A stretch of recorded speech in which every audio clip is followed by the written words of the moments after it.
inventing options is about expanding the pie, there still remains the problem of how you divide up the pie. How do you deal with differences, opposed interests? What if the customer wants to buy the product for a lower price and you want them to pay a higher price? What if you want a larger size of the company budget and so does the head of the other department? How do you handle those differences? How we handle differences like that, how we divide up the pie, ends up having an enormous impact on our relationship and how we conduct the negotiation. This is the crunch in a negotiation. Usually what happens all too often is people resolve differences on the basis of will and power. Who's stronger? Who's going to dig in more? Who's going to assert themselves more? Who's going to threaten more? And the costs of a contest of will like that can be enormous. Because what happens is the issue, the problem that you're trying to resolve, goes off the table. And what's on the table then is people's egos. And the question is, whose ego is going to win?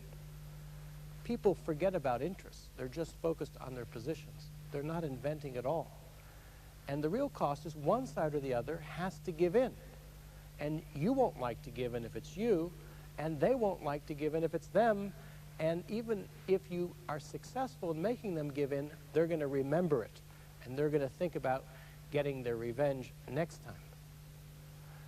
So if the costs of a contest of will are so large, what's the alternative?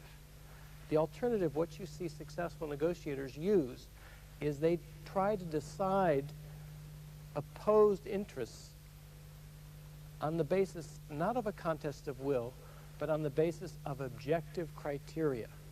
Objective criteria like, what's the market rate for the product? What are other people who are doing the same job, what are they paid?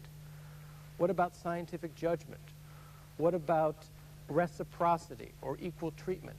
All of those are like measuring sticks, ways in which we can measure what is fair, what's a fair way to divide up the pie. So neither side has to give in. Both sides can defer to what is fair. Let me give you an